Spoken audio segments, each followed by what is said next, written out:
এই যে আসছে কদিন পরে বাবা জন্মাষ্টমী, ভগবানের আবির্ভাব তিথি। কে গো মাইরা, কতজন ভগবানের এই আবির্ভাব তিথি পালন করবেন? একবার হাতটা তোলেন তো দেখি। হরি বল।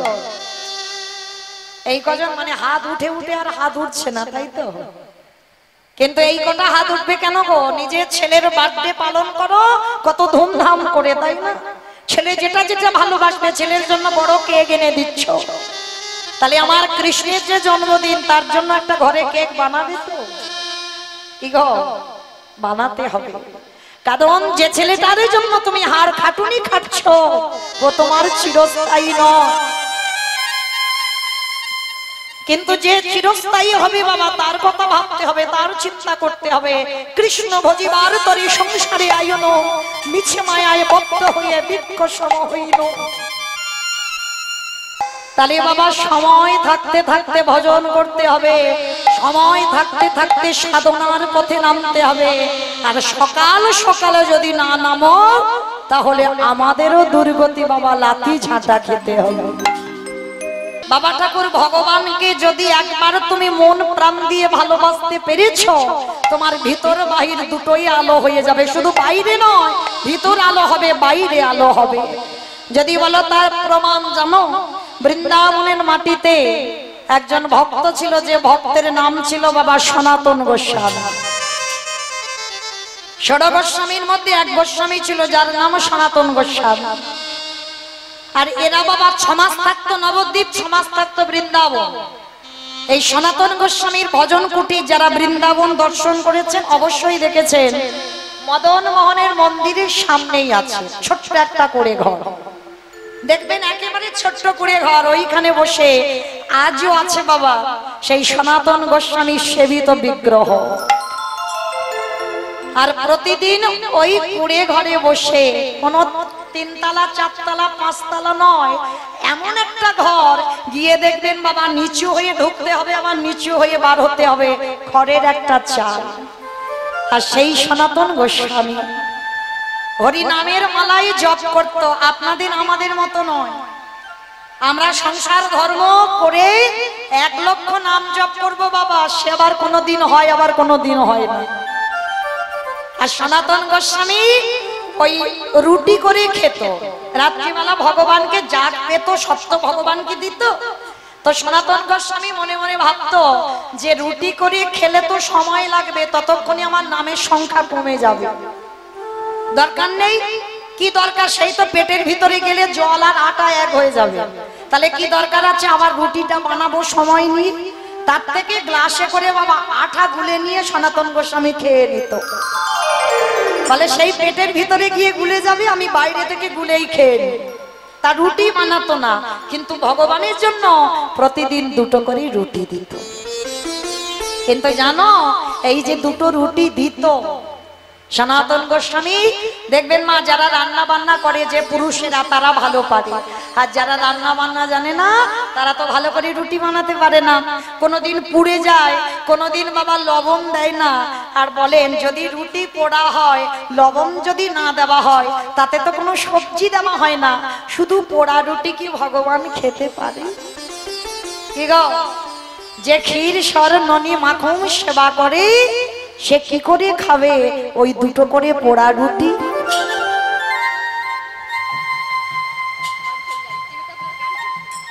কি করে পারবে পোড়া রুটি খেতে? তো একদিন সনাতন গোস্বামী রাতের অন্ধকারে বাবা ওই জপের মালাটা নিয়ে জপ করছে। একটু মন দিয়ে শুনবেন ভগবান কতটা ভক্তকে ভালোবাসে। তা সনাতন গোস্বামীর ওই ভজন কুঠিরে আমার মদন মোহন এসে দাঁড়িয়েছে। আর মদন মোহন এসে ডাকছে, সনাতন কে? এত রাত্রিবেলা কি আমায় ডাকছে? সনাতন, ও সনাতন একটা কথা বলবো। কি কথা? প্রভু এত রাত হয়েছে তুমি ঘুমাওনি, আমি তো তোমার ঘুম পাড়িয়ে এলাম, তুমি শয়নে যাওনি? বলে না, তুই শয়নে দিলি, কিন্তু আমি একটা কথা বলবো বলে তোর কাছে রাত্রিবেলা এসেছি। কি কথা প্রভু? আচ্ছা সনাতন, প্রতিদিন তুই তোমায় 2টো করে রুটি করে দিস, আরে রুটি করে দিস বটে বাবা, তা তুই তো ওই পোড়া পোড়া রুটি দিস, তার সঙ্গে কিছু দিস না। তা তুই কি পারিস না বাবা? ওই আঠাটা যখন মাখাবি একটু লবণ দিয়ে আঠাটা মাখাতে পারিস? যদি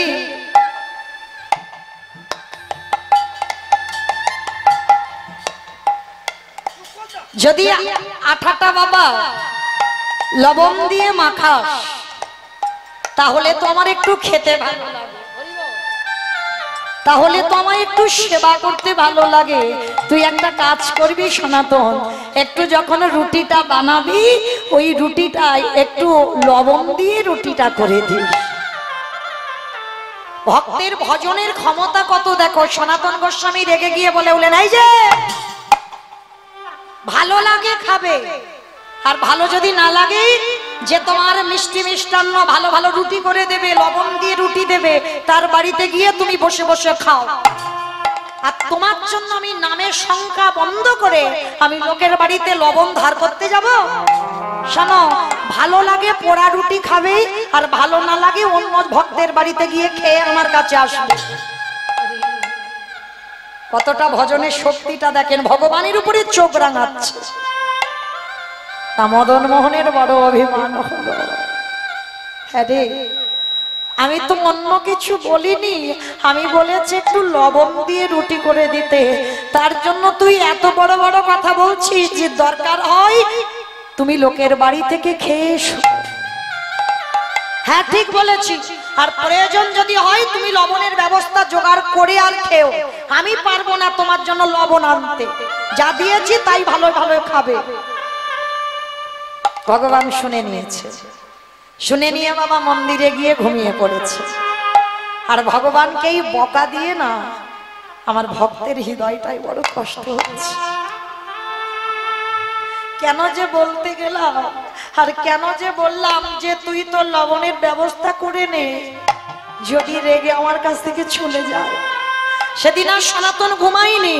সনাতন গোস্বামী কি করেছে, ভোর ভোর উঠেছে, আর ভোর ভোর উঠে যমুনায় স্নান করেছে। স্নান করে কোমর পর্যন্ত জলে দাঁড়িয়ে আহ্নিক করছে। হঠাৎ বাবা পিছন থেকে একটা জাহাজ এসে জাহাজটা ওই যমুনাতে আটকে গেছে। আর যাচ্ছে না জাহাজ, একেবারে সনাতনের পিছনে এসে জাহাজটা আটকে গেছে। আর কত বাবা প্রজারা ছিল, কত মানুষ ছিল জাহাজে, সবাই নেমে বাবা কত চেষ্টা করছে, কিন্তু কিছুতেই পাচ্ছে না জাহাজটা ভাসাতে। তা সবাই নেমে এসে দেখেন একটা বাবাজি আহ্নিক করছে। বাবাজিকে বলছে, বাবাজি একটা কথা বলবো, তুমি কৃপা করে এই বৃন্দাবনে কোনো লোকজন জানা আছে যে আমাদের জাহাজটা যেন একটু ঠেলে ভাসিয়ে দেয়? তা সনাতন গোস্বামী হেসে বলছে, শোনো, আমি কিছু করতে পারবো না, আমার ওই মন্দিরে একটা ছেলে আছে, যাও তুমি ওই মন্দিরে গিয়ে একবার নালিশ জানাও, যদি তোমার কথা শোনে। তা জাহাজের মালিক কোনোদিন ভগবানের কাছে গিয়ে কিছু চাইনি হাত পেতে, আজকের প্রথম। তা জাহাজের মালিক গিয়েছে মদন মোহনের কাছে।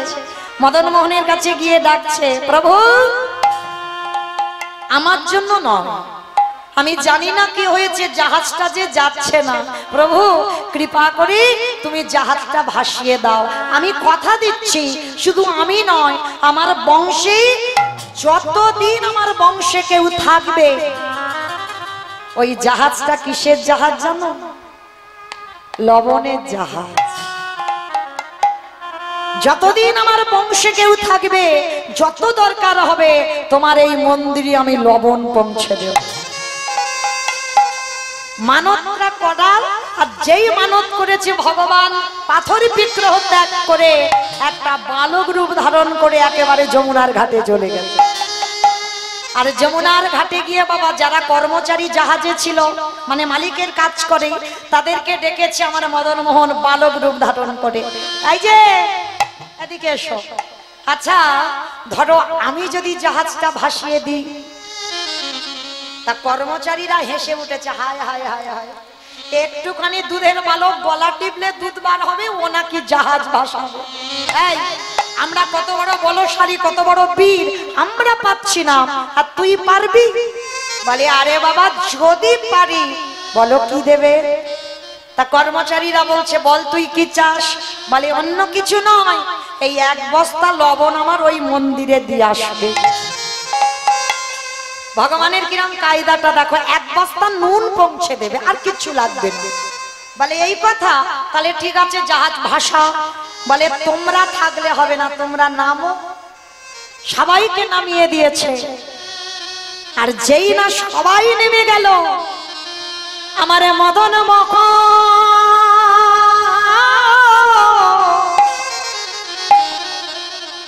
আজ যেই না সবে চরণটা তুলেছে,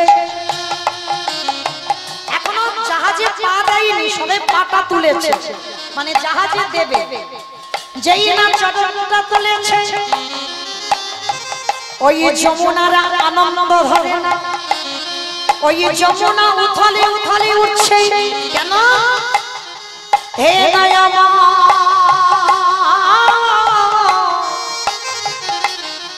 আমার বউকে তুমি চরণে দিয়েছো, সেই রাধারানীকে নইয়ে নৌকা বিলাস। আজ এতদিন পাওয়া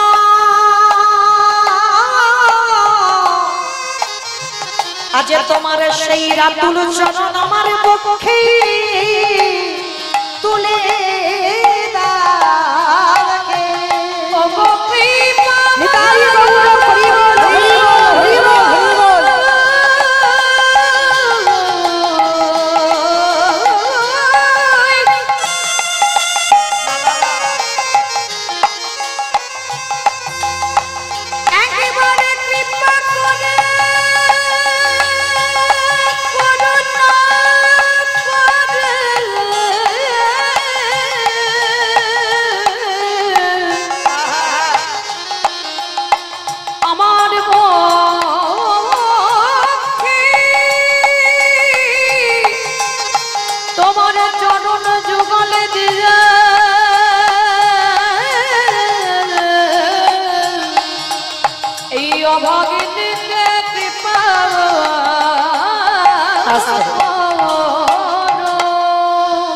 যেই জাহাজে পা তোলা, যমুনার আনন্দ ধরে না। যমুনা উথলে উথলে উঠছে, আরে যমুনা যত উথলে ওঠে, জাহাজ তো আটকে গিয়েছিল। আরে যেই যমুনার উথল তরঙ্গ, জাহাজ আপনি থেকে ভেসে উঠেছে। কর্মচারীরা অবাক হয়ে গেল, এই ছোট্ট ছেলেটা জাহাজে পা দিতেই জাহাজ ভেসে উঠলো। ভগবান জাহাজ ভাসিয়ে দিয়ে নেমে এসেছে। কি গো, জাহাজ তো ভেসে গেল, এবার লবণ দিয়ে এসো মন্দিরে। কর্মচারীরা কাঁধে নুনের বস্তাটা নিয়ে যাচ্ছে মন্দিরে। হঠাৎ মালিকের সঙ্গে কর্মচারীর মুখোমুখি দেখা। এইবার মালিক বলছে, এই নুনের বস্তা নিয়ে যাচ্ছিস কোথায়? বলে বাবু, একটা ছোট্ট ছেলে এসেছিল, আমাদের জাহাজ ভাসিয়ে দিয়েছে, কিন্তু বাবু আপনার অনুমতি না নিয়ে আমি এক বস্তা লবণ মন্দিরে দেব প্রতিজ্ঞা করেছি, তাই এই লবণটা দিতে যাচ্ছি। মালিকের নয়নে চোখে গেল জল। হে মদন মোহন, আমি মানত করলাম, তুমি এদিকে কাজ করে দিলে। কর্মচারীকে বলছে তুই না, আমি নিয়ে যাব, দে আমার কাঁধে তুলে দে নুনের বস্তা। নুনের বস্তা মালিক কাঁধে নিয়ে মদন মোহনের মন্দিরে রেখে এলো। পরের দিন বাবা সনাতন গোস্বামী আটাটা নিয়ে মাখাচ্ছে, রুটি বানাবে। মনে পড়ে গেল আমার মদন মোহন একটু লবণ দিয়ে আটাটা মাখাতে বলেছিল, কিন্তু আমার বাড়িতে তো লবণ নেই, কি করে আমি লবণ দিয়ে মাখাবো? ছুটে গেল মদন মোহনের কাছে, আর যেই না গেছে বাবা, গিয়ে দেখছে একটা বড় বস্তা পড়ে আছে। কি এ বস্তাটা কোথা থেকে এলো? আর যেই না বাবা বস্তার মুখটা খুলেছে, দেখে না এক বস্তা লবণ। নিতাই গৌর প্রেমানন্দে আচার্যকে বলল মদন মোহনের চরণে, প্রভু কাল আমি তোমায় একটু বকেছি বলে তুমি আজকের একটুখানি নুন নয়, এক বস্তা নুন জোগাড় করেছো। দৈববাণী করল, সনাতন এই পৃথিবীতে যদি একজন ভক্ত আমার জন্য ভাবে, আমি ভগবান কয়ে তারই জন্য বিশাল কিছু করিতে আমি রাজি হয়ে জানা। আমি যে ভক্ত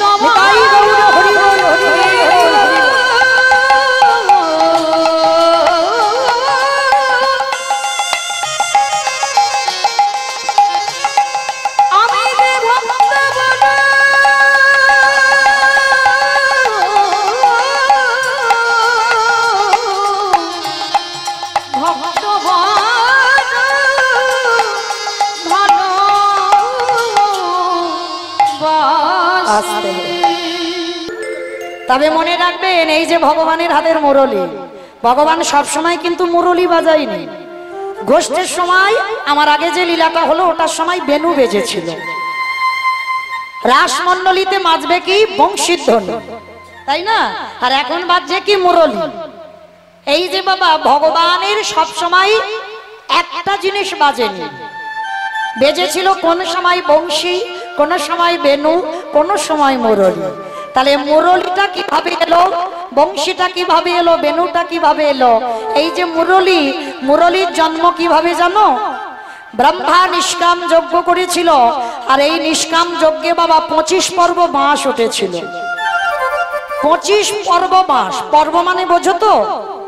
হ্যাঁ, এই যে আখ দেখেছো, আখের যেমন গাঁট হয়, ওই রকম 25 বার একটা 25 পর্ব বাঁশ উঠেছিল যজ্ঞ থেকে। আর ওই যজ্ঞ থেকে 25 পর্ব বাঁশ ভাগাভাগি করে দেওয়া হলো। কিরকম? 9 পর্ব দেওয়া হয়েছিল বিষ্ণুর হাতে ধনুক, 7 পর্ব দেওয়া হয়েছিল রামচন্দ্রের হাতে ধনুক, 5 পর্ব দেওয়া হয়েছিল শিব ঠাকুরের হাতে ধনুক, আর 3 পর্ব দেওয়া হয়েছিল তৃতীয় পাণ্ডব অর্জুনের গান্ডীব্য ধনুক। তাহলে বাবা কত হলো? 9, 7, 5, 3 26। 26 খিচুড়ি স্কুলে যাই। 9, 7, 5, 3 কত হলো? 24, তাই তো? তাহলে 24 পর্ব উঠেছিল 5, 25 পর্ব। তাহলে এক পর্বটা কোথায় গেল? এই এক পর্বটা হলো ভগবান কৃষ্ণের হাতে মুরলি। আর বাবা যারা বাঁশ দেখেছো, বাঁশের আগালিতে দেখেছো একটা কঞ্চি মতো থাকে না, সরু মতো আগাতে একেবারে কঞ্চি, ওটা কি হলো? ওইটা হয়েছে বাবা হরি নামের ধ্বজা।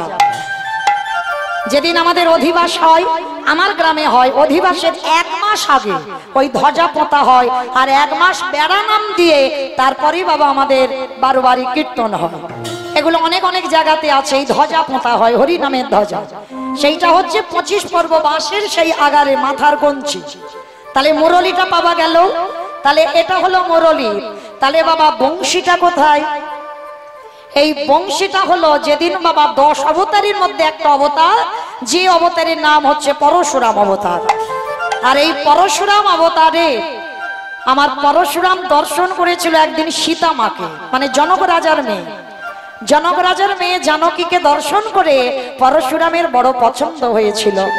তা জনক রাজাকে বিয়ের প্রস্তাব দিয়েছিল, বাবাজি আপনার এত সুন্দর কন্যা আমি গ্রহণ করতে চাই।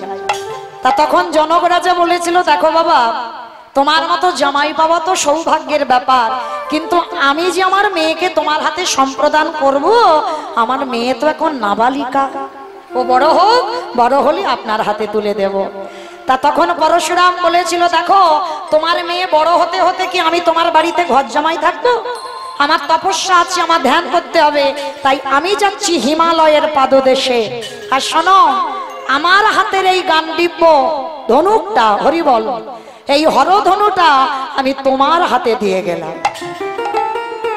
আর যখনই এই হরধনু আমি তোমার হাতে দিলাম, যদি কোনোদিন কোনো ব্যক্তি এই হরধনু ভঙ্গ করতে পারে, তাহলে তুমি জানবে আমার থেকে সে আরো ক্ষমতাশীল, আরো আমার থেকে বড় যোদ্ধা, আর তারই হাতে তোমার সীতাকে সম্প্রদান করো।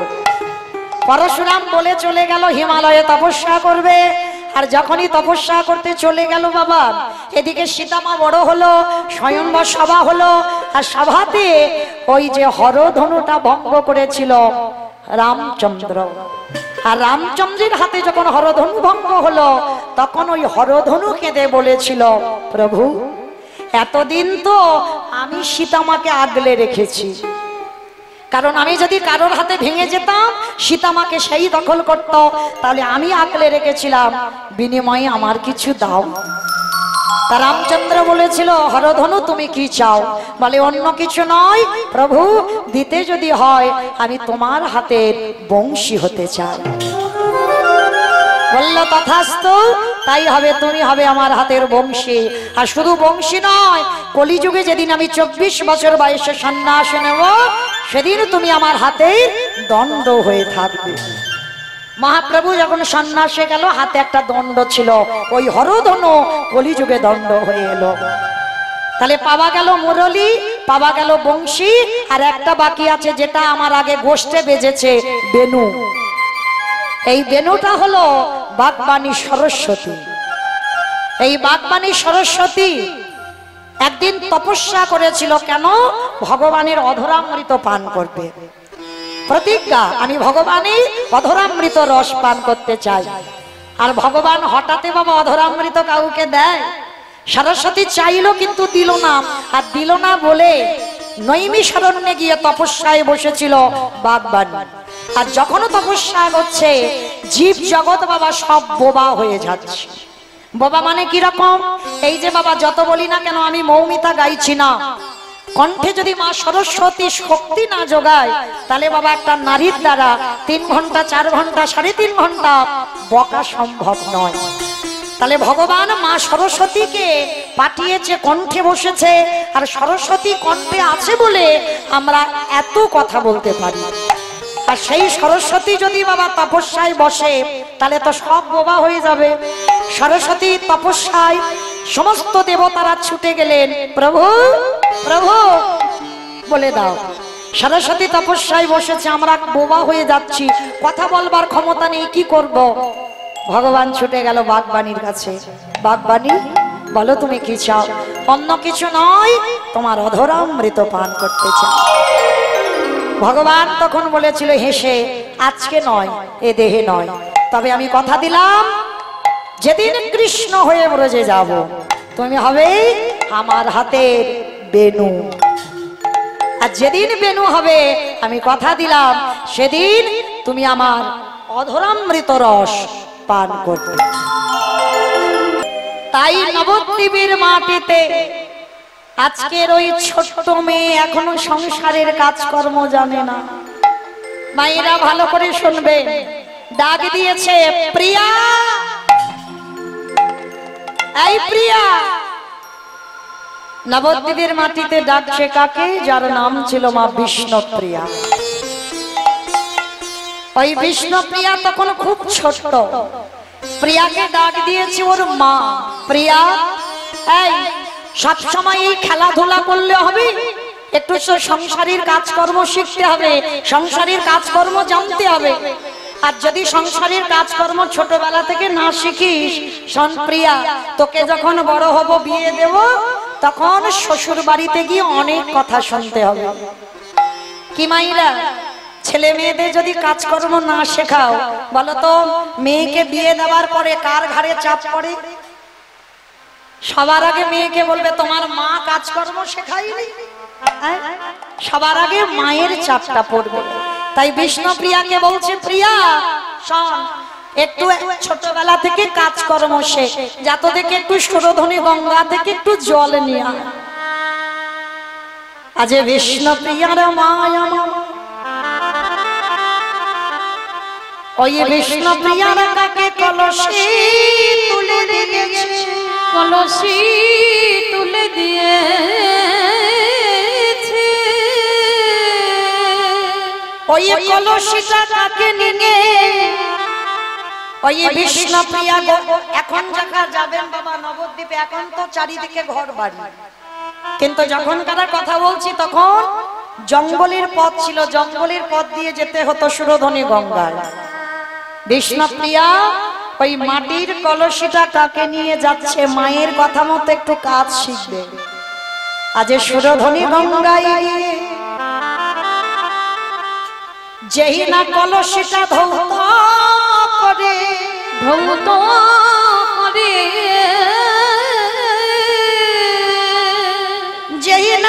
কলসিটা ঢেউ দিকে সবে মাত্র আমার ওই কলসিটা সুরধনী গঙ্গার জলে ডুবিয়েছে। আর যেই না সুরধনী গঙ্গার জলে ডুব দেওয়া সঙ্গে সঙ্গে হঠাৎ কানে ভেসে এলো ওই গৌর হরির হরিনাম। আর ওই হরিনাম যেই না বিষ্ণু প্রিয়ার কানে গেল, ওই না হাতের কলসি, ওই না সুরধনীর জল, আজ হাতের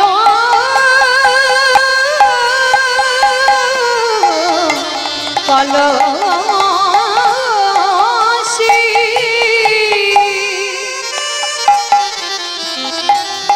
ওই সুরধনী জলি, ওই না হাতের কলসি। কি ভাব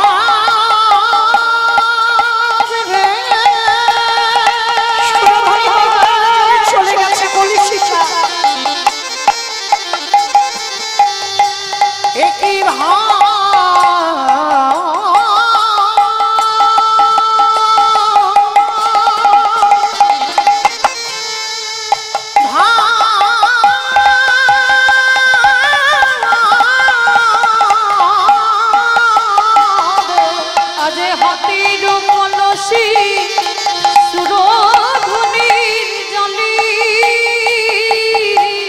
ভাসিয়া ভাসিয়া যা, ভাসিয়া ভাসিয়া আজ হাতের কলসি সুরধনীর জলে ভাসিয়া ভাসিয়া যায়, ভাসিয়া ভাসিয়া যায়। আজ সুরধনীর জলে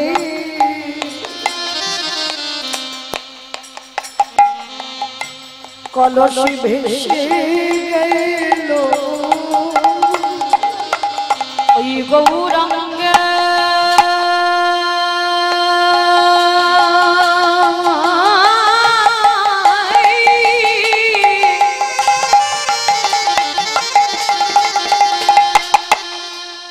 গৌরাঙ্গের চাঁদে বদন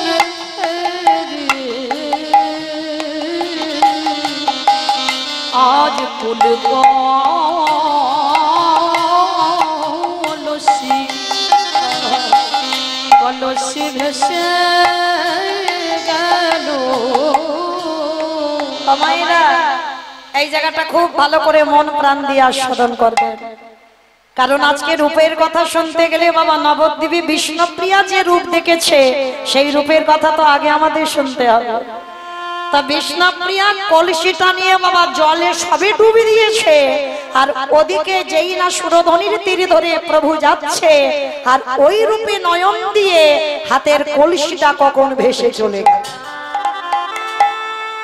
আপলক নয়নে তাকিয়ে আছে গৌর ফানে, আর ওই গৌর রূপে দর্শন করে প্রভু তো হরিনাম করতে করতে চলে গেল। বিষ্ণুপ্রিয়া কাঁদতে কাঁদতে ঘরে ফিরেছে। অমায়েরা গৌরকে ভালোবাসলে তার দুর্দশাটা কি হয় দেখো।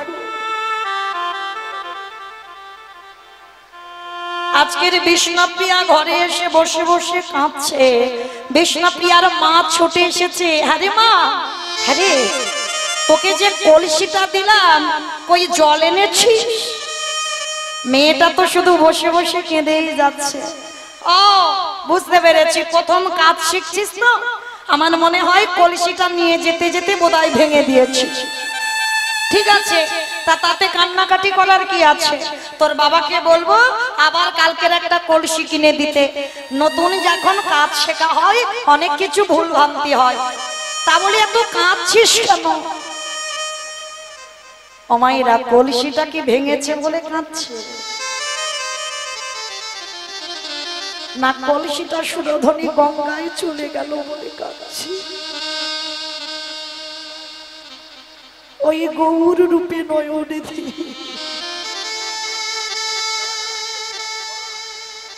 আর সেই রূপ ভুলতে পারছি না।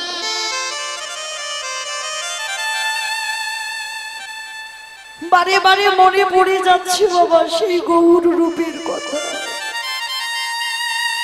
যে মেয়ে কত চাঞ্চল্য ছিল, কত চঞ্চল, কত খেলাধুলা করত, বিষ্ণুপ্রিয়া সবসময় ছটফট করত, সেই মেয়েটা সুরধনী থেকে গৌর রূপে দেখে বাড়িতে এসে শুধু বসে বসে কাঁদছে। তা বিষ্ণুপ্রিয়ার মা ছুটে এসেছে, স্বামীকে ডেকে বলছে, স্বামী ও স্বামী দেখো না, বুঝতে পারছি না মেয়েটার কি হয়েছে। আমি বললাম তুই বড় হলে বিয়ে দিতে হবে, এখন থেকে একটু কাজ শিখে নে। আমি একটু বলেছি ওকে সুরধনী গঙ্গায় জল আনতে, স্বামী মনে হয় কলসিটা কোথাও ফেলে দিয়েছে বা ভেঙে গেছে, দেখো মেয়েটা কিরকম বসে বসে কাঁদছে। বিষ্ণুপ্রিয়ার বাবা চিৎকার করে বলে উঠলেন, হ্যাঁ গো গিন্নি, যে মেয়েটাকে আমি কোথাও যেতে দিই না, আর সেই মেয়েটাকে তুমি কাজ শেখাবার জন্য সুরধনী জল আনতে পাঠিয়েছো। শোনো গিন্নি, আমার মনে হয় আমার মেয়েটার ওই সুরধনীর তীরে কত মরা ভেসে যায়, আমার মনে হয় আমার মেয়েটার কোনো বায়ু বাতাস লেগেছে, মনে হয় কোনো ভূত রূপ ধরেছে। আর যদি ভূতে না ধরবে মেয়েটা ওই রকম এত চঞ্চল মেয়ে শুধু বসে বসে কাঁদছে। বিষ্ণুপ্রিয়া বসে আছে বাবা। বিষ্ণুপ্রিয়াদের বাড়িতে একটা চাঁপা ফুলের গাছ ছিল, ওই চাঁপা ফুলের গাছের তলায় একটা চাঁপা ফুল হাতে করে তুলে নিয়েছি, আর চাঁপা ফুলের রং আর আমার গৌর রং এক হয়ে গেছে।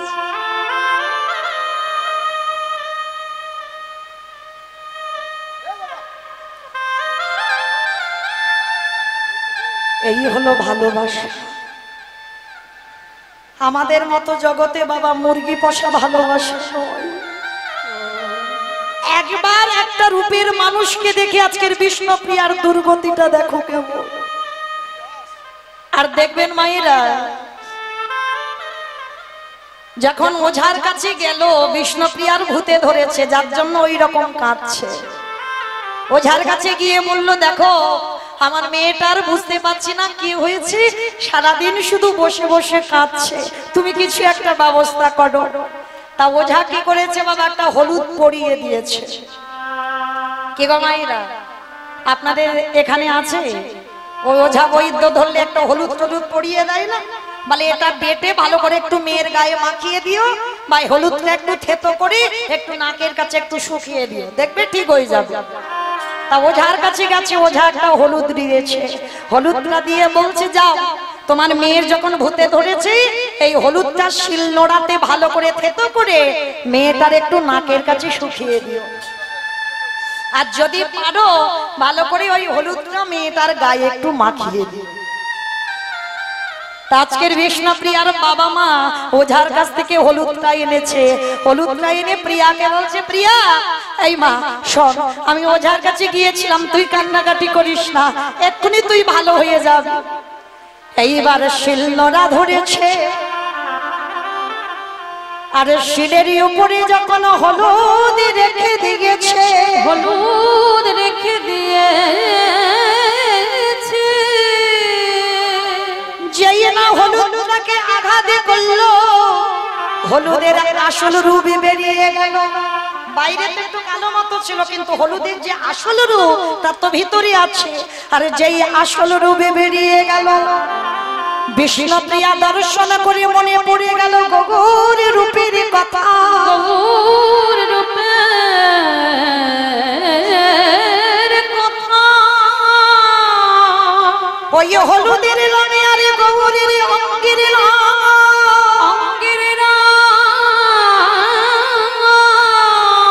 আজ দুটো যখন একাকার হয়ে গেল, হঠাৎ হলুদটা হাতে নিয়ে বিষ্ণুপ্রিয়া ধুলাইতে অচৈতন্য হয়ে পড়ে গেল। তাড়াতাড়ি করে বিষ্ণুপ্রিয়ার বাবা মা ছুটে এসেছে, কি হলো, কি হলো আমার মেয়েটা, আমার পরে মেয়েটা পড়ে গেল কেন, আমার মেয়েটার কি হলো বলো না। বিষ্ণুপ্রিয়ার মাকে বকাবকি করছে, কেন তুমি মেয়েটাকে পাঠিয়েছিলে গঙ্গার জল আনতে, তার থেকে তো মেয়েটার এই দুর্গতি হলো। মেয়েটা অচৈতন্য হলো, আর অচৈতন্য হয়ে বিষ্ণুপ্রিয়ার বাবা কানের কাছে গিয়ে শুনছে মেয়ে অচৈতন্য হয়নি, ধুলাই পড়ে ওই গৌর গৌর বলে কাঁদছে। গৌর গৌর গৌর গৌর গৌর গৌর গৌর গৌর গৌর গৌর গৌর গৌর গৌর গৌর গৌর গৌর গৌর গৌর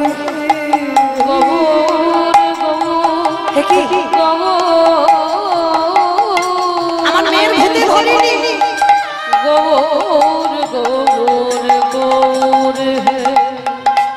বাবা মনে মনে ভাবলো আমার মেয়েটার ভূতে ধরেনি, ভূতে যদি ধরতো তাহলে ও ওই আস্তে আস্তে করে কার নাম ধরে তো ডাকছে। বাবা মা বুঝতে পেরেছে মেয়ের মনের কথা। কি গো মায়েরা, ভালোবাসার কথা সবার কাছে কি বলা যায়? সবার কাছে বলা যায় না। বিষ্ণুপ্রিয়া কাঁদছে। বাবা মনে মনে করলো মেয়ের কষ্টের কথা একজনই জানতে পারবে, ওর বান্ধবী যার নাম হলো সই কাঞ্চনা। তাড়াতাড়ি ছুটে গেল ওই কাঞ্চনার কাছে। কাঞ্চনা, কাঞ্চনা, এক্ষুনি চল। কি হয়েছে? এমন করে আমার কাছে ছুটে এসেছো কেন? কাঞ্চনা, কাঞ্চনা, তোর বান্ধবী আর বাঁচবে না। সে যে সারাদিন কার নাম বলতে বলতে শুধু কাঁদছে। একবার চল, একবার চল কাঞ্চনা আমার বিষ্ণুপ্রিয়ার কাছে।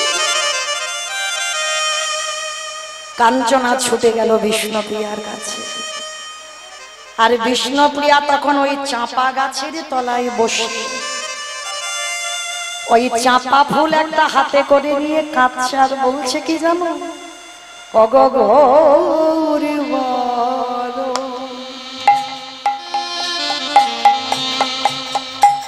করে বাঁধা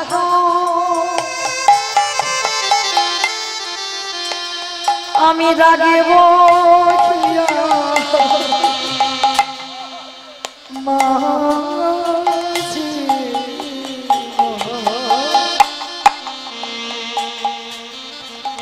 পরে ভূষা গৌরত যেখানে যেমন গৌর বদন করব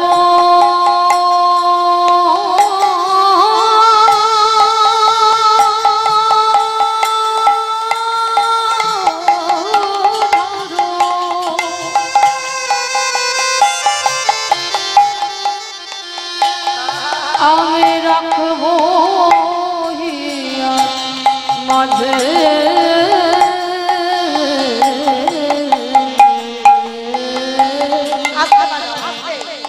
গৌর ভূষণ করব রত যেখানে যেমন সাজি আমি গৌর গৌর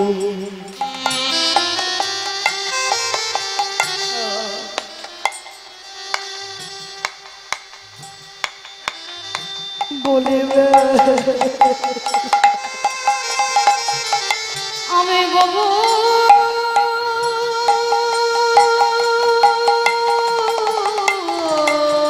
নিতাই গৌর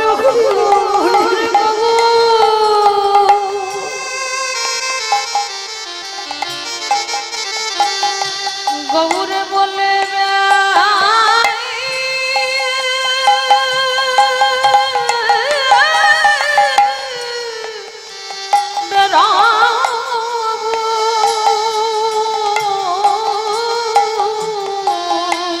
ওই না নদিয়ার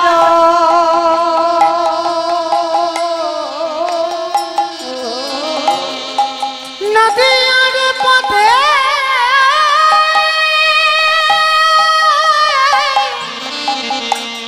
পথে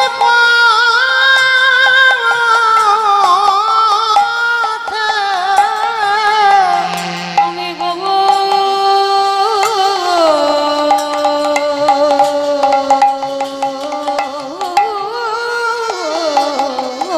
রে বাবা অঙ্গে ধরো দেখো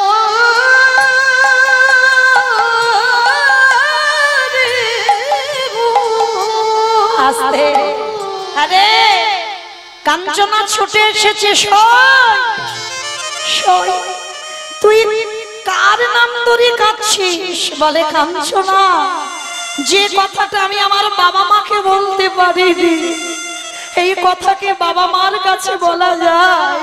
আমি আমার ওই সুরধনী গঙ্গার তীরে আমি আমার গৌরকে দর্শন করে আমি গৌরকে ভালোবেসেছি। কাঞ্চনা মাথায় হাত দিয়ে বলে বলেন হায় হায় হায় হায় হায়। লক্ষ্মী, কালী, দুর্গা, সরস্বতী, মনসা, শীতলা এত দেব দেবী ছিল, কাউকে ভালোবাসতে পারলি না? হ্যাঁ, আর এই দেব দেবীরা কি করে বাবা? বছরে একবার করে পূজা হয়, তাই না? প্রতি বছর দুর্গা পূজা একবারই হয়, কালী পূজা একবারই, কালী পুজো যদি বা অনেকবার হয়, লক্ষ্মী পূজা একবার হয় বছর অন্তর, সরস্বতী পূজা একবার হয়। হ্যাঁ রে, তুই তাদেরকে ভালোবাসলি না আর গৌরকে ভালোবাসলি। ওরে গৌরকে যে একবারে ভালোবাসি, একবারে যদি ওই গৌর ভক্তের ঘরে প্রবেশ করে, ভক্তের ঘরে প্রবেশ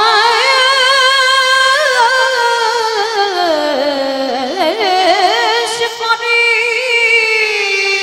ওই গৌরকে কোনদিন আর বাহির করা যায় না। ওই গৌর যদি ভক্তের হৃদয় ঘরে প্রবেশ করে, ও তার ভিতরে বাকি আলো করে যে জন হয় গৌরে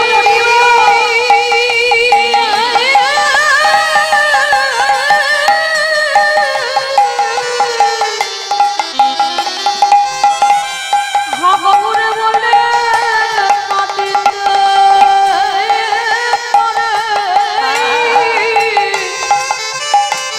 সেই ভক্তের ভিতর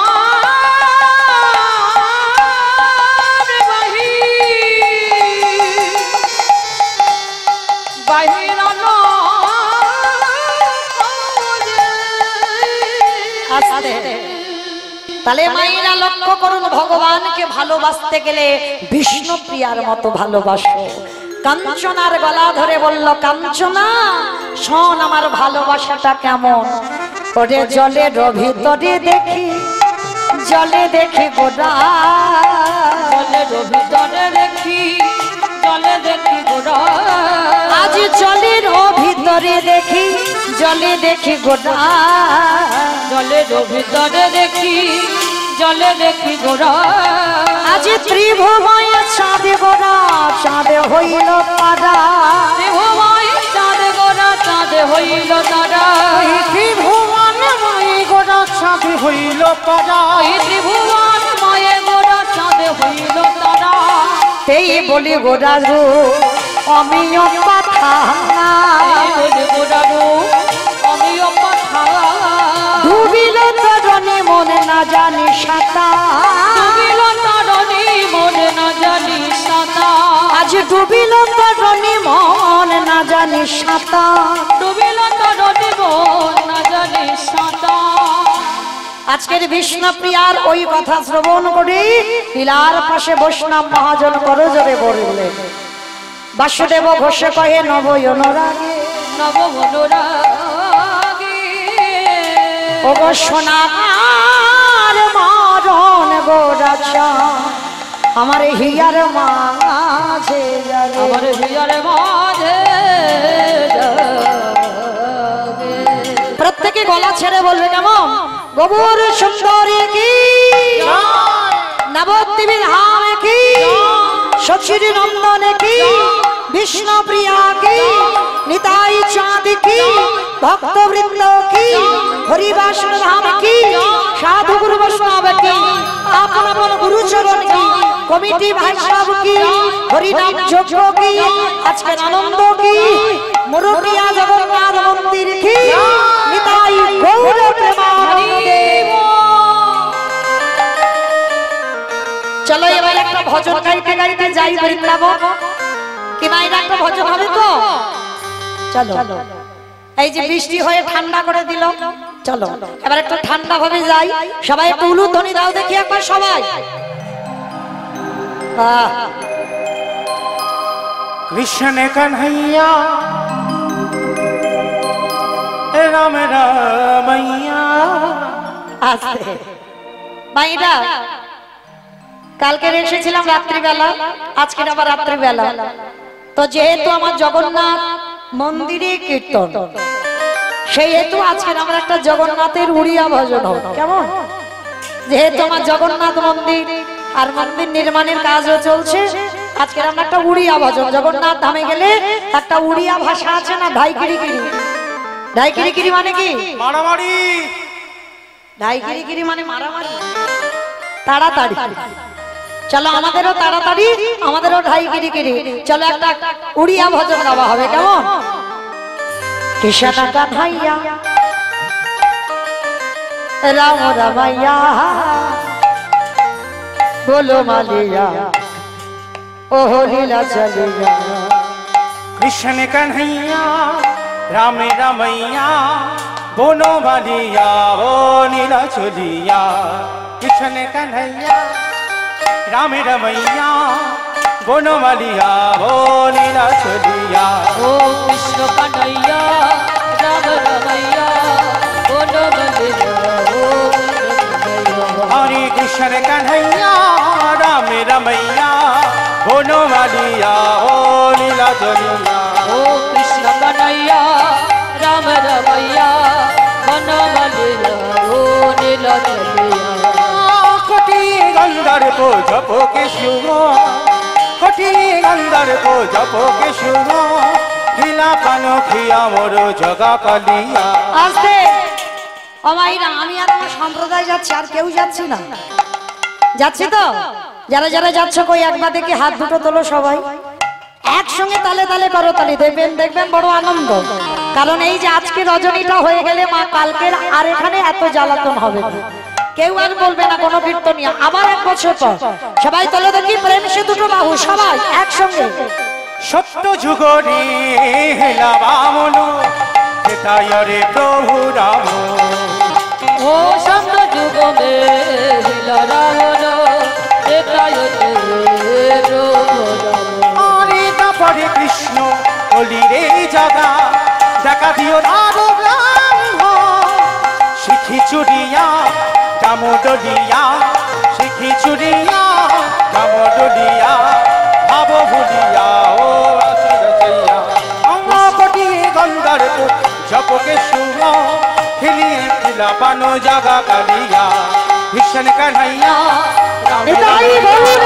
হরি कालिया ओ लीला चलिया आरे कालिया रे आरे कालिया आरे कालिया रे आरे कालिया हमरो आगे कालिया रे आगे कालिया आरे कालिया कालू बसैया बेनु বসিছু কদম্ব মূল রে রময়া ধারো কৃষ্ণ সুন্দর মন মজাইয়া হরিয়া কানু বজাইয়া বেনু বসিছু কদম্ব মূল রে রময়া ধারো কৃষ্ণ সুন্দর মন মজাইয়া বাসি রে আরে কালিয়া রে আরে কালিয়া ओ आरे कालिया रे आरे कालिया हरे कृष्ण कन्हैया राम रमैया बोलो मालिया ओ लीला चलिया ओ कृष्ण कन्हैया राम रमैया बोलो बलिया ओ नीला चलिया ओ बोलो मालिया ओ लीला चलिया हरि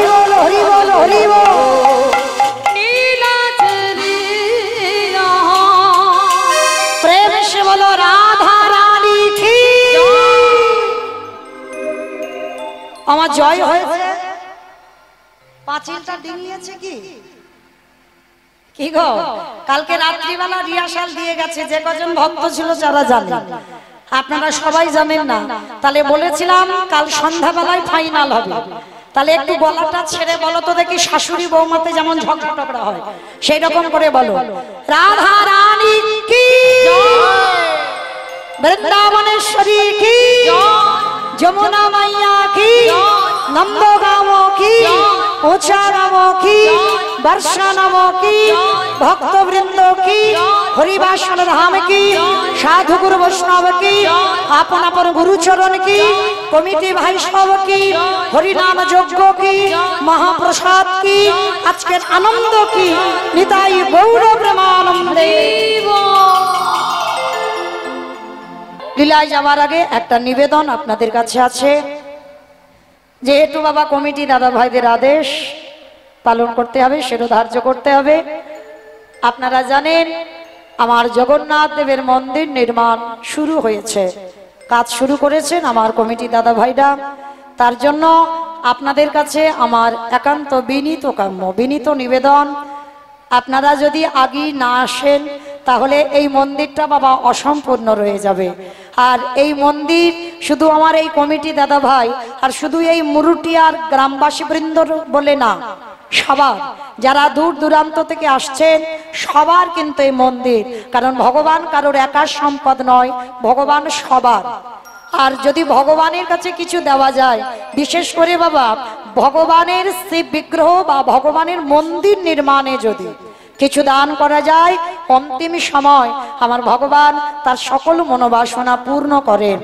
বিশেষ করে বাবা আপনারা যারা জগন্নাথ ধামে যাবেন, অনেকে গেছেন দেখেছেন, এই ইন্দ্রদম্ন রাজা মন্দির প্রতিষ্ঠা করেছিল, বিগ্রহ প্রতিষ্ঠা করেছিল। কেন না, ইন্দ্রদম্ন রাজার কোনো সন্তান সন্ততি ছিল না, বংশে বাতি দেওয়ার মতো কেউ ছিল না। তো ভগবান দৈববাণী করে বলেছিলেন বাবা যে শোনো ইন্দ্রদম্ন, তুমি যদি জগন্নাথের মন্দির প্রতিষ্ঠা করতে পারো, জগন্নাথ দেব প্রতিষ্ঠিত করতে পারো, তাহলে অবশ্যই তোমার বংশে আমি কাউকে পাঠাবো।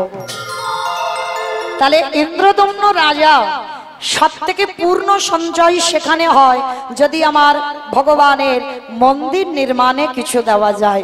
তাই এখানে এত ভক্ত পদধূলা পড়েছে, সবার কাছে আমার একটা বিনীত নিবেদন, আমি হাত জোড়ো করে আমার কমিটি দাদা ভাইদের কাছে, কমিটি দাদা ভাইদের আদেশ নিয়ে আপনাদের কাছে জানাচ্ছি, যদি কারোর মনে লাগে যে এই মন্দিরটা হোক, এই মন্দির আমারও মন্দির আপনাদেরও মন্দির, তার জন্য আমার কমিটি দাদা ভাইরা আপনাদের কাছে যাবেন।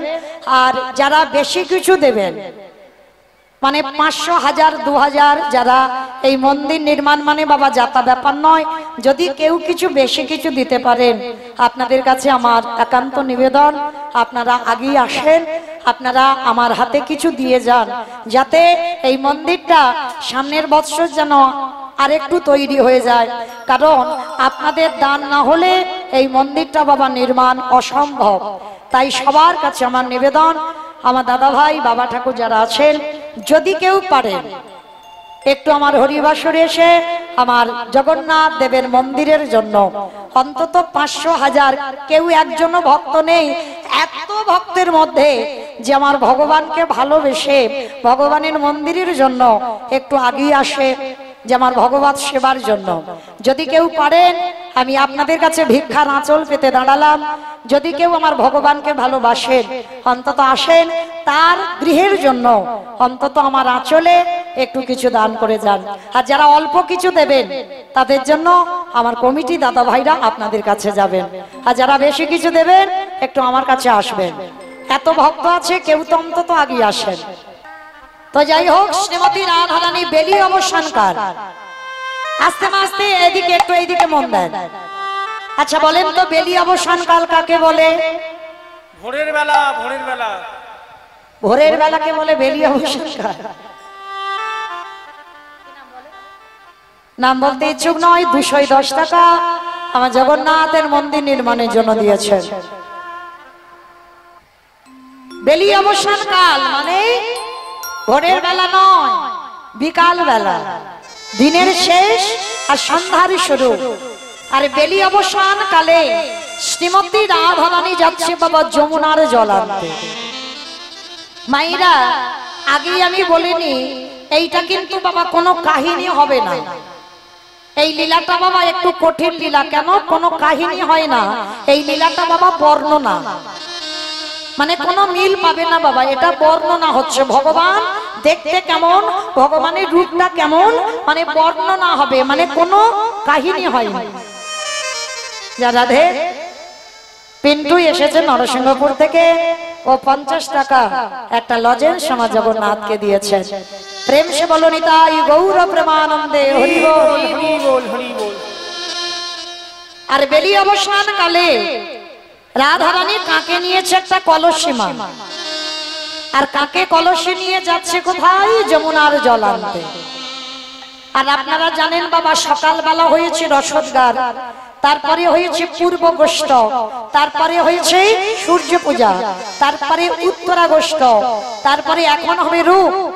আর এই রূপ বর্ণনায় সকালবেলা গোবিন্দ আমার গোষ্ঠে গেছে, কিন্তু রাধারানীর মনটা কু গাইছে, আমার বধূ বুঝি সুখে না। আর এই চিন্তা করতে করতে রাধারানী গেল যমুনার জল আনতে। আর যমুনায় জল আনতে গিয়ে কি করেছে জানো?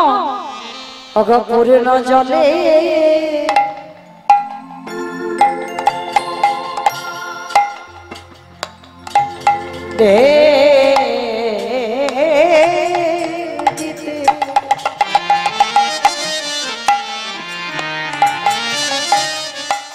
আজ বিম্ব ওঠে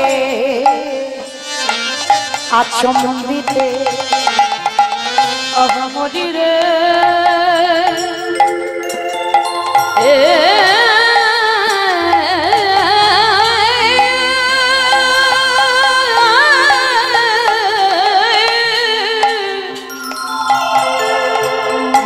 অহমরি রে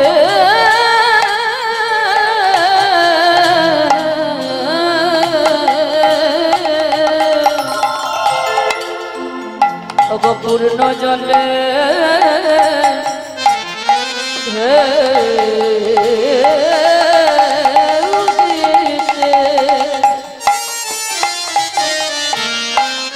বিম্ব ওঠে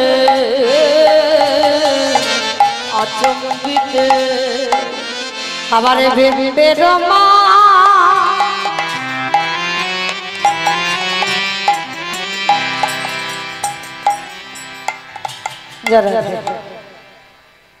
পিতা ঈশ্বর যামিনী দত্তের স্মৃতির উদ্দেশ্যে এই পালাটির ব্যয়ভার বহন করছেন স্ত্রী অনিমা দত্ত, পুত্র জয়ন্ত দত্ত, পুত্রবধূ কাবেরী দত্ত, কন্যা রীনা দাস, শ্রাবণী দাস, জামাতা স্বাগত দাস, নাতি পাপাই ও রূপাই, নাতনি কয়েশা দত্ত, পরিবার বর্গ খানপুর নদিয়া। আংশিক কিছু দিয়েছেন আমার ভগবত সেবায়। প্রেম সে বলো নিতাই গৌর প্রেমানন্দে হরি বল, হরি বল। আজ বিম্বের মাঝারে শ্যামরায় গো বিম্বের মাঝারে শ্যাম রাহে গো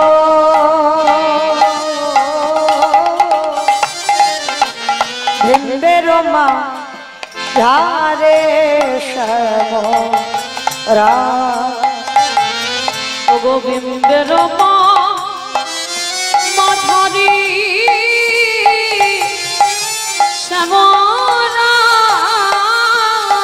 শ্যামরায় বিম্বের মাঝারে শ্যাম রায় গো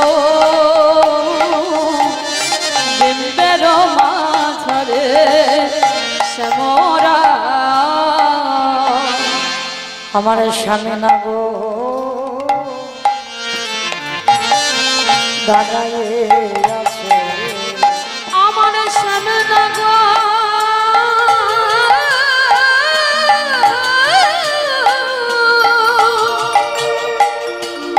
দেখো দাঁড়ায়ে ওই নয় অধরে রলিল আমার শ্যামন গো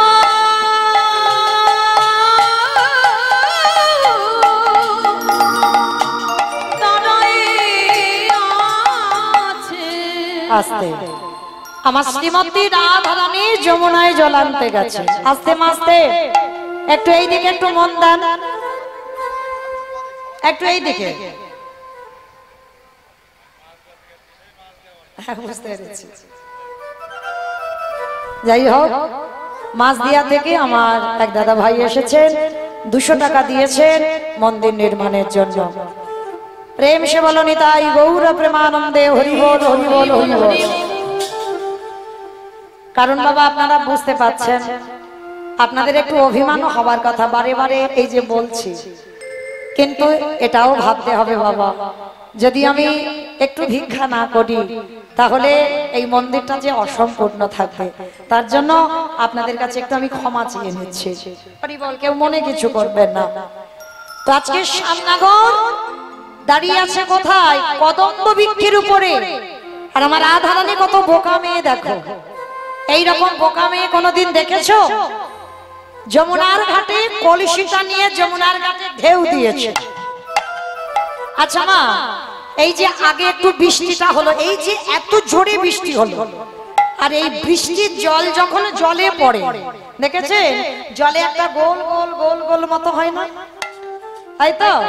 যেটাকে বলা হচ্ছে বিম্ব। তো রাধারানী যেই না কলসিটা নিয়ে যমুনায় ঢেউ দিয়েছে, সঙ্গে সঙ্গে বাবা ওই একটা করে জলে বিম্ব সৃষ্টি হয়েছে। আর প্রত্যেকটা বিম্বে আমার শ্যামনগর মুরলী করে ধরে দাঁড়িয়ে আছে। রাধারানী মনে মনে ভাবছে ধরি ধরি মনে করি ধরিবারে নাহি পারি, ধরিবারে নাহি পারি। বধূ আজকে যখন আমি তোমায় হাতে নাতে পেয়েছি, আজকে আমি তোমাকে ধরেই বাড়িতে নিয়ে যাব। এইবার রাধারানী কি করেছে বাবা? কলসির মুখটা ঠিক এমনি করে ধরেছে, আর রাধারানী আস্তে আস্তে আস্তে আস্তে করে ঢেউ দিচ্ছে। আর ঢেউটা দিয়ে ওই বিম্বগুলোকে সব কলসির ভিতরে ঢুকিয়েছে। আর কলসির ভিতরে দিয়ে আর রাধারানীর আঁচলটা দিয়ে কলসির মুখটা বন্ধ করে দিয়েছে। বন্ধ করে দিয়ে কলসিটা আস্তে আস্তে করে কাকে তুলে মনে মনে করছে আমার গোবিন্দকে আজকের কলসির ভিতরে করে ধরে নিয়ে বাড়িতে যাব। তাইবার কলসিটা কাকে তুলে নিয়েছে, আর কলসিটা কাকে তুলে নিয়ে মা এক পা দুপা করে যাচ্ছে। আর এক পা দুপা করে যেই না কলসিটা নিয়ে যাচ্ছে, ওরে বাবা, হ্যাঁ গো আমার বধূ দম বন্ধ হয়ে যায়নি তো? হ্যাঁ, যদি দম বন্ধ হয়ে যায়, এইবার যেই না বাবা আঁচলটা খুলেছে, খুলে দেখে না মা একটাও বিম্ব কলসির ভিতরে। কি বাবা বিম্ব চিরস্থায়ী হয়? ও তো কলসির গায়ে লাগলেই বাবা ফেটে যাবে। আর যেই না কলসির গায়ে লেগেছে বিম্ব ফেটে গেছে, আর দেখতে পাচ্ছে না। রাধারানী রেগে গিয়ে বলল, ও তোমাকে আমি যত্ন করে ধরে আনতে গেলাম আর তুমি আবার কলসি থেকে পালিয়েছো, দেখাচ্ছি মজা তোমায়, দাঁড়াও। এইবার রাধারানী জোর করে কলসিটাকে মাটিতে রেখে দিয়েছে। আর মাটিতে রেখে দিয়ে পাগলিনীর মতো ঊর্ধ্বশ্বাসে ছুটে যাচ্ছে আবার গোবিন্দকে ধরে আনবে বলবে। কলসি কেঁদে কেঁদে বলছে, রাধে গো কৃষ্ণ পেতে গেলে অত ধৈর্য হারা হলে হবে না, ধৈর্য হারা হলে হবে না। ওগো রাধে গো, ওগো রাধে গো, এই জগতে যে ভক্তির হৃদয়ে ধৈর্য বেশি থাকে, ধৈর্য বেশি থাকে, ওগো তারাই তো এই জগতে যুগল দর্শন পাই, যুগল দর্শন পায়। কলসি বলছে ধৈর্য ধরো রাধে, ধৈর্য ধরলে তুমি কৃষ্ণ পাবে। তা রাধারানী বলছে, আরে তুই তো একটা মাটির কলসি, তুই আবার এত শত বুঝলি কি করে? বলে, বুঝি গো বুঝি, আমারে জীবনে কত কষ্ট আছে, আরে জীবনে কত ঘাতে প্রতিঘাতে সহ্য করে, ঘাত প্রতিঘাত সহ্য করে আমি ধৈর্য ধরে যখন পাল মশাই আমায় বাজারে বিক্রি করতে গেল। কি বাবা আপনারা দেখেছেন তো, যারা মাটির হাঁড়ি কলসি তৈরি করে তাদেরকে কি বলে? রাজমিস্ত্রি। মাটির হাঁড়ি কলসি তৈরি করে রাজমিস্ত্রি। দেখেছো, খিচুড়ি স্কুলে যাই, পাল মশাই মানে কুমোর, তাই তো? এই কুমোরেরা করে। আর যারা যারা দেখেছেন হাঁড়ি কলসি তৈরি করতে, মাঠ থেকে মাটি কেটে আনতে হবে, আর মাটি কেটে এনে মাটিতেই ভালো করে কাদা তৈরি করতে হবে। কাদা তৈরি করার পরে এইবার ওই একটা একটা করে চরকায় ঘোরাতে হবে। চরকারে ঘুরিয়ে যখন কলসি হয়ে যাবে, এইবার কলসিটা রোদে শুকাতে দিতে হবে। শুধু শুকালে হবে না, ওই কলসি কেটে কেটে বলে, হায় ভগবান, হায় ভগবান,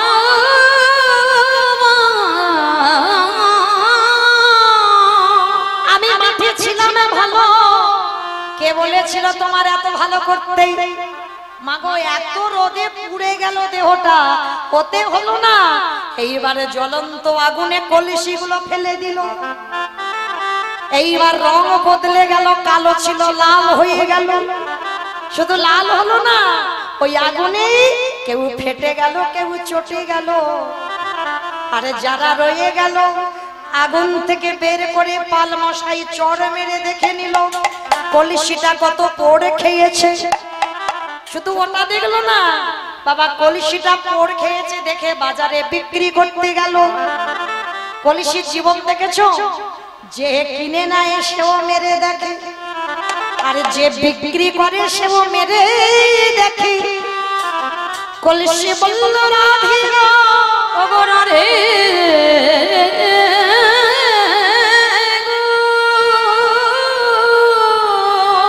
যেদিন তুমি মেলায় গেলে, তোমার বাবাকে বললো, বাবা কলসি কিনে দাও। তোমার লক্ষ্য পড়েছিল আমার দিকে, তোমার বাবা আমাকে চাপড়ে মেরে কিনে নিল, তোমার কাকে তুলে দিল, আর তুমি কলসিটি নিয়ে যমুনার জল আনতে গেলে। রাধে গো, মাঠে থেকে মাটি হওয়া থেকে বাজারে বিক্রি হওয়া পর্যন্ত যদি এই কলসির জীবনে এত ঘাত প্রতিঘাত সহ্য না করত, তোমার কাকে যদি উঠতে না পারত, বলো বলো তবে কি যুগ দর্শন পেত? ওগো রাধা রানী,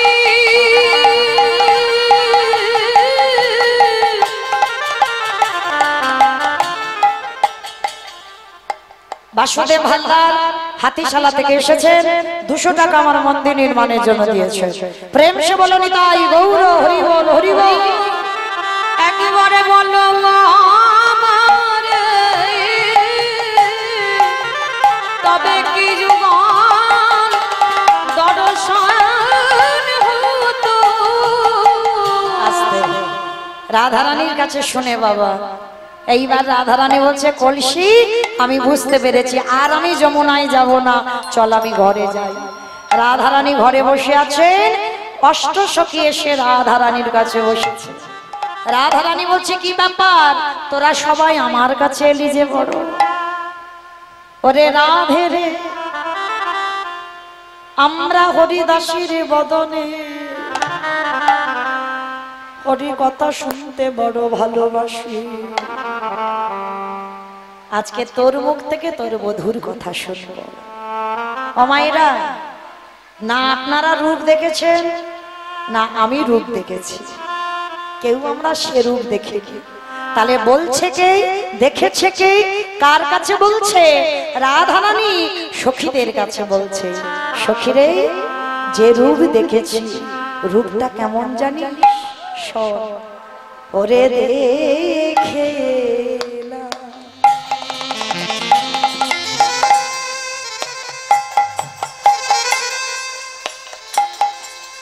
তারে গোসা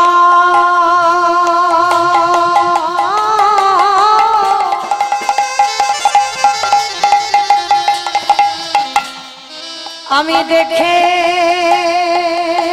গেলাম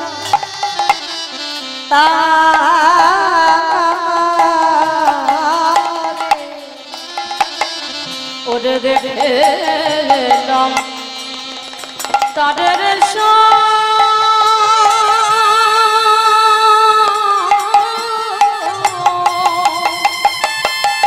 ললিতা ওরে ললিতা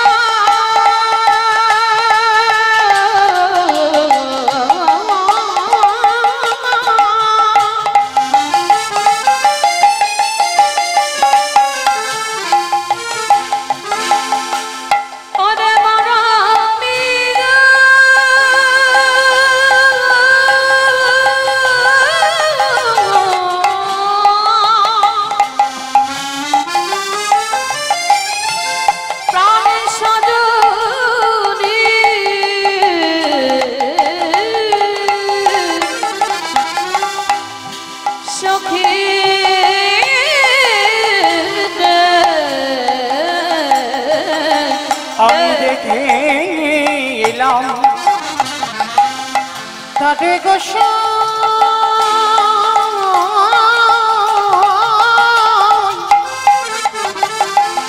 আমি দেখে এলাম তারে সখী একই অঙ্গে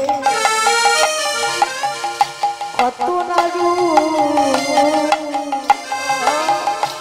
নয়নে না ধরিয়া একই অঙ্গের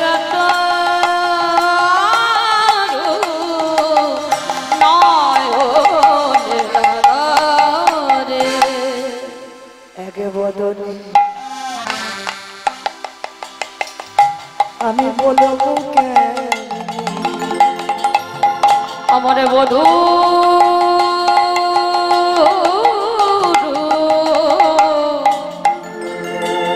ওই রূপের কথা আমি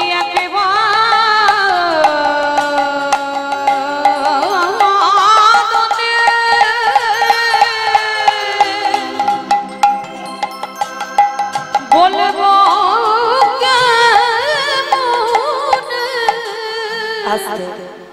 ভাইরা আপনারা একটু অনুভব করেন তো, যদি সাক্ষাতে ভগবান দেখেন আর যদি আপনাকে কেউ প্রশ্ন করে সখী তুই একবার ভগবানের রূপের কথাটা বল,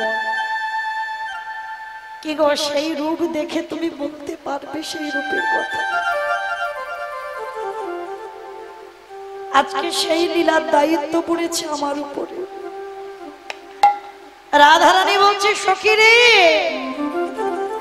যে রূপ আমি দেখেছি আমি এক বদনে বলতে পারবো না।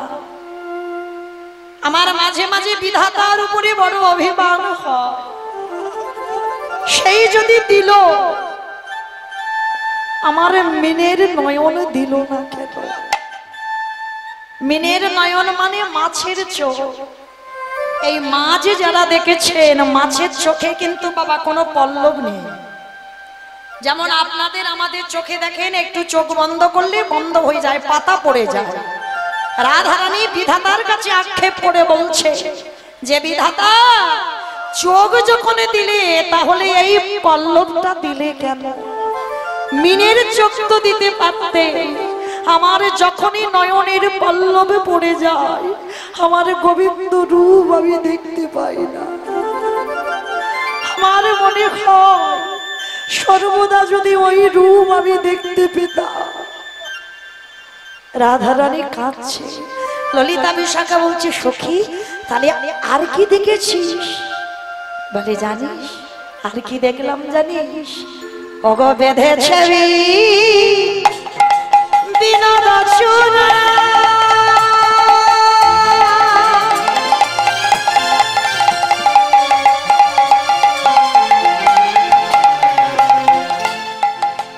নবভঞ্জারিকা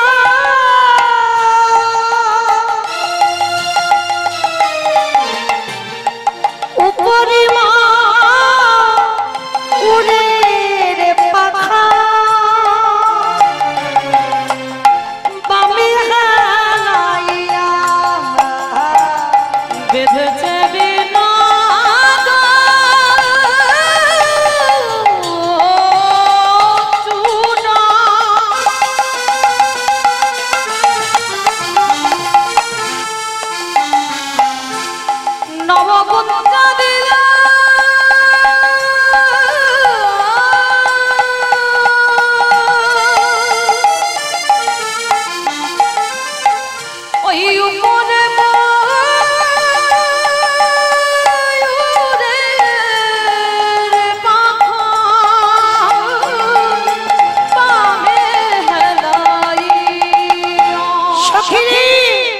ওই চূড়া বাম দিকে হেলে আছে, বলে দেখে দেখে সখী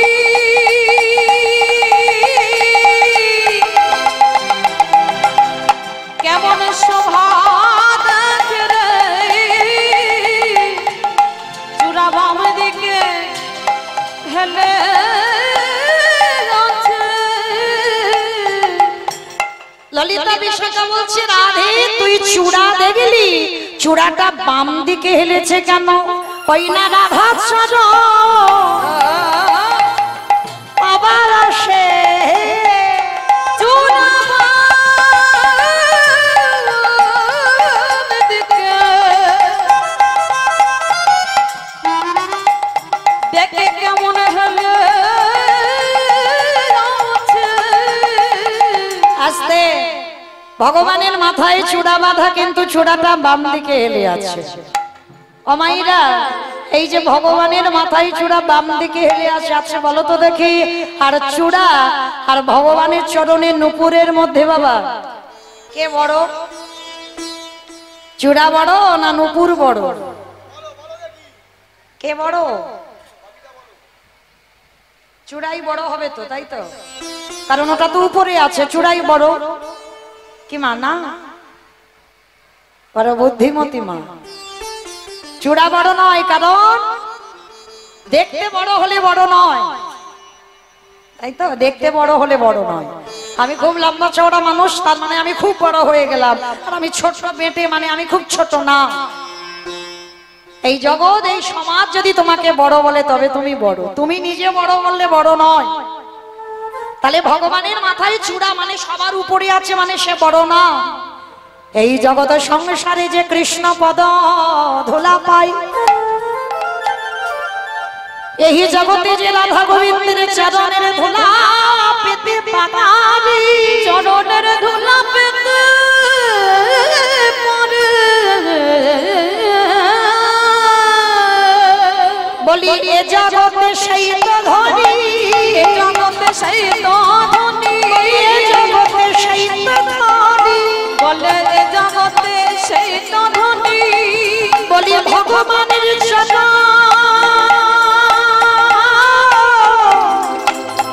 যে জন ধুলা বলে এ জগতে সেই তো ধনী। আসলে তাহলে মায়েরা ভগবানের চরণ ধুলা তো চূড়া পাই না, কে পাই? ভগবানের চরণে নূপুর। এই যে ভগবানের চরণের নূপুর, এই ভগবানের চরণের নূপুর একজন হলো গুরু আর একজন হলো শিষ্য। মনে রেখো না, মাঝে মাঝে গুরুদেবের থেকে শিষ্য বড় হয়ে যায়, যাই না? শিষ্য অনেক গুণী মানুষ, কিন্তু কোন কোন ক্ষেত্রে বাবা গুরুদেবের থেকেও শিষ্য অনেক বড় হয়ে যাচ্ছে। কেন? তার ভজন শক্তি, তার সাধনার বলে সে কিন্তু উপরে উঠতে পারে। যেমন এই যে ভগবানের চরণের দুটো পায়ে দুটো নূপুর, কিন্তু মনে রাখবেন বাবা ভগবানের চরণের নূপুর এক রকমের নয়, দুটো নূপুর দু রকমের হয়। একটা নূপুর ছোট, একটা নূপুর বড়। ভগবানের এই যে বাম চরণের নূপুর আর ডান চরণের নূপুর, এরা কে জানো? এরা হলো গুরু আর শিষ্য। এই গুরু শিষ্য, গুরুদেব হলো বিশ্বাবসু কর্ণমণি। এই কর্ণমণি একটা বাবা অন্যায় করে ফেলেছিল। কি অন্যায় করেছিল না? দেখবেন বাবা, আপনারা জানেন ছোট ছোট বাচ্চাদের একটা অভ্যাস খারাপ আছে। আপনারা করেছেন কিনা জানি না, আমি করেছি। আমার বাপের বাড়ি হচ্ছে বাবা একেবারে মাঠের ধারে বাড়ি, মানে চারিদিকে কারোর ঘর বাড়ি নেই। আর আমার বাপের বাড়ির সামনেই বিশাল বড় একটা পুকুর। ছোটবেলায় কি করতাম, এই গরমের সময় খেলতে খেলতে, এখন বাবা যেমন ঘরে ঘরে সাবমার্শাল হয়েছে, ঘরে ঘরে টিউবওয়েল হয়েছে, টাকা দিলেই জল পাওয়া যায়, কিন্তু তখনকার দিনে নয়। যখন আমি ছোট ছিলাম তো কি করতো বাবা, এই স্নান করবার জন্য একেবারে ছুটে গিয়ে জলে ঝাঁপ দিতাম।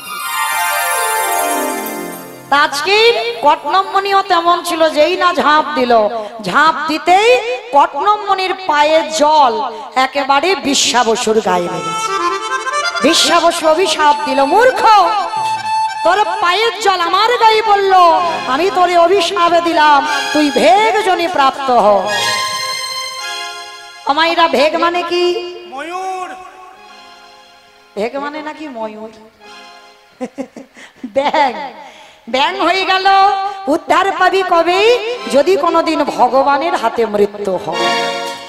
সেই যে বিশ্বাবসু অভিশাপ দিয়েছিল, যেদিন তোর ভগবানের হাতে মৃত্যু হবে সেদিন তুই উদ্ধার পাবি। তা যেদিন আমার রামচন্দ্র বনবাস কালে আজকে সীতা হারিয়ে পাগলের মতো কাঁদছিল, আর কাঁদতে কাঁদতে রামচন্দ্রের পিঠে যে ধনুকটা ছিল ওই ধনুকটা নিয়ে মাটিতে গেঁথে দিল। আর যখন মাটিতে পুঁতে দিল বাবা, একেবারে পরতপর ওই ব্যাঙের পিঠের উপরে পড়েছে।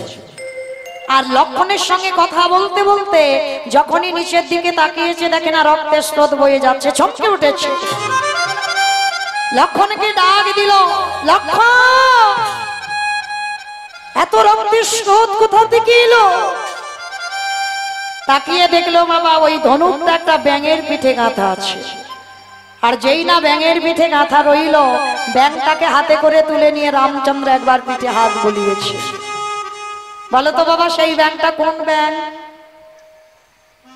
ভগবানের হাতের চিহ্ন রয়েছে, যেটা হচ্ছে খুব সুন্দর দেখতে, একটা ব্যাঙ না সবুজ মতো, সোনা ব্যাঙ। এই সোনা ব্যাঙ, সোনা ব্যাঙের পিঠেতে দেখুন হাত বুলানোর চিহ্ন আছে। আর একজনের পিঠে রামচন্দ্রের হাতের চিহ্ন আছে, যেটা হলো বাবা কাঠ বিড়ালি। কাঠ বিড়ালিরও পিঠে চিহ্ন আছে।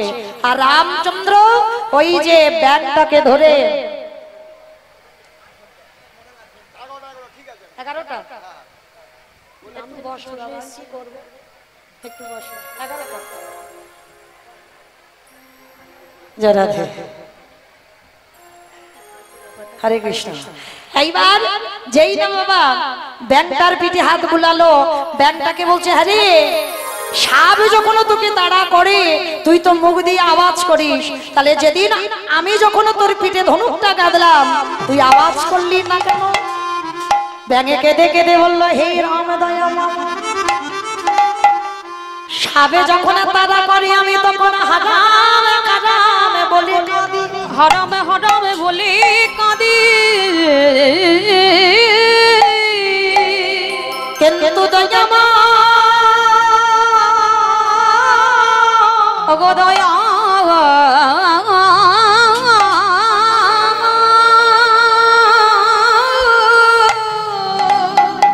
আজ যখন তোমার হাতে আমার মরণ হলো, মালা মালা খেতে আমার বলি আমি কাঁদে না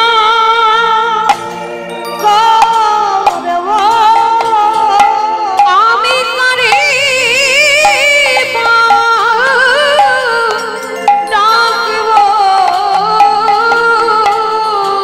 বলি আমি কাঁদে মা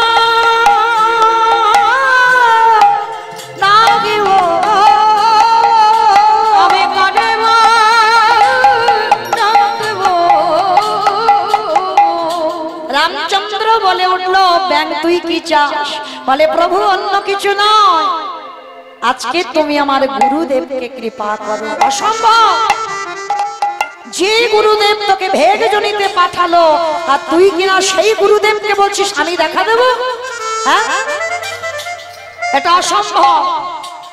তখন করজোর করে ব্যাঙে বলে উঠলো, হে হে দয়াময়, যে গুরুদেবী আমাকে অভিশাপী দিল বলে তোমার দর্শন পেলাম, তোমার দর্শন পেলাম। আমার গুরুদেবী যদি অভিশাপ না দিত, আমি যদি ব্যাঙ না হতাম, আমি তোমার দর্শন পেতাম না, আমি তোমার কৃপা পেতাম না। তাই দিতে যদি হয় তুমি আমার গুরুদেবকে দর্শন দাও। কি গো, যে গুরুদেবীর এত ভজন শক্তি ছিল কোনদিন কৃপা হতো না যদি আমার শিষ্যের ডাকটা সঠিক না হতো। ছুটে গেল রামচন্দ্র, আর যেই না দেখা দিল গুরুদেবকে, গুরুদেব বলছে, প্রভু তুমি এসেছো, আমার কত সৌভাগ্য। বলে না, তোমার সৌভাগ্য নয়, সৌভাগ্য এই ব্যাঙের, এই ব্যাঙের জন্য তুমি আমায় দেখা পেয়েছো।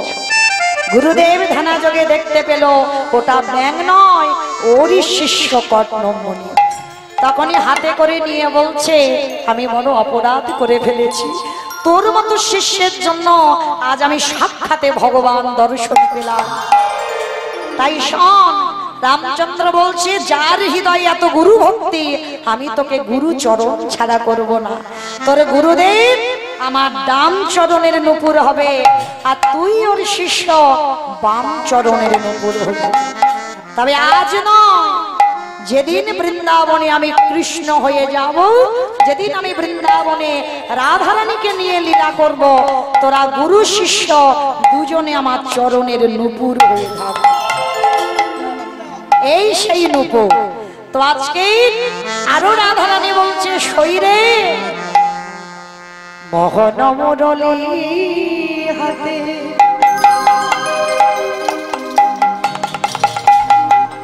কদম্ব হিলন সাথে মোহন মুরলী হাতে কদম্ব হিলন সাথে ও দেখিয়া মেরা রূপ হইল অচেতন।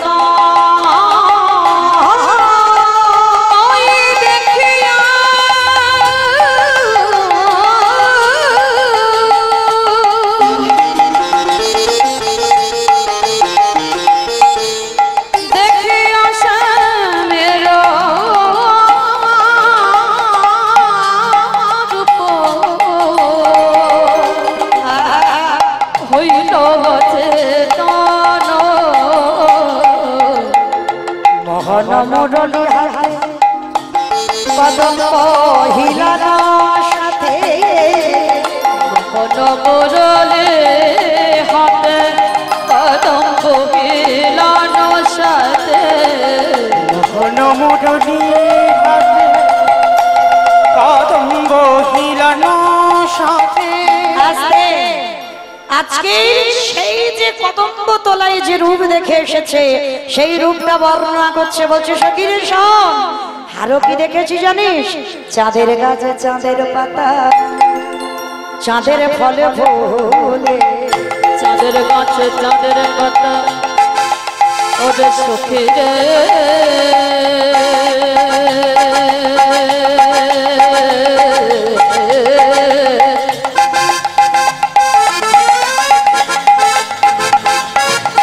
একই রূপ দেখে রইনু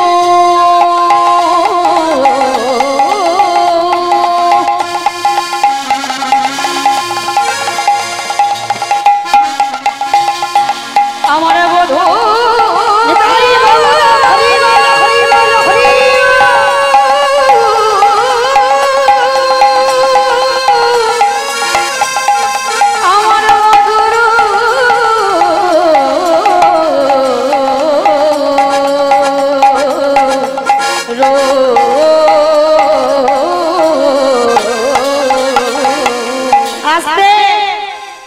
চাঁদের গাছ চাঁদের পাতা চাঁদের ফল ফুলে, দশে চাঁদে নাচে গায় মুরলীর রঙে।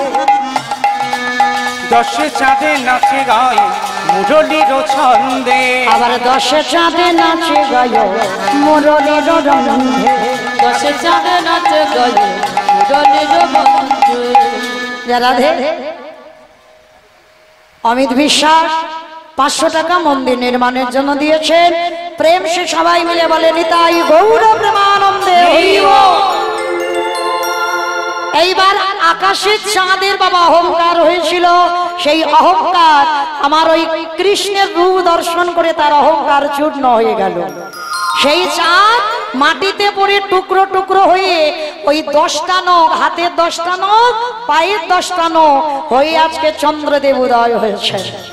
রাধারানী বর্ণনা করছে, আর এই যে বাবা ভগবান হাতে মুরলীটা ধরে বাজাচ্ছে, তাই আজকে সেই মুরলীটা ধরে কদম গাছে হেলান দিয়ে গোবিন্দমার দাঁড়িয়ে আছে, আর সেই রূপটা দর্শন করছেন। আর দর্শন করে বলছে রাধারানী, সখী রে আমি কেন গেলাম না, যমুনা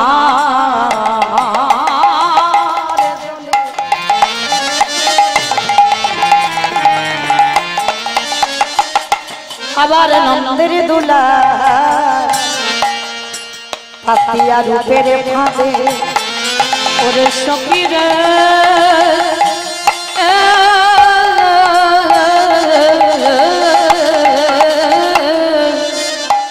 আমি কেন গেলাম যমুনা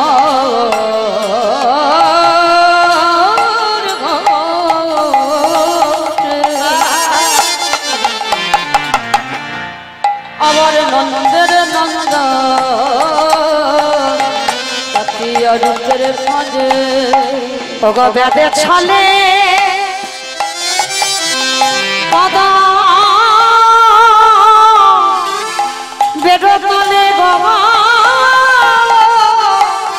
বেড়ে ছলি কদম বের তলে গো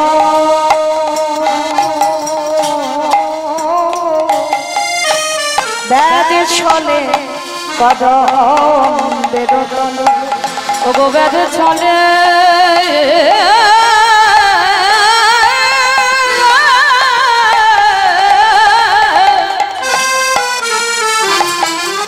ওগো বেড়ে ছলে কদম বেরোতলে গো ওগো বেড়ে ছলে কদম বেরোতলে অগদিয়া হাস্য সুধা অগয়ঙ্গ ছিল আঠাতা অগদিয়া হাস্য সুধা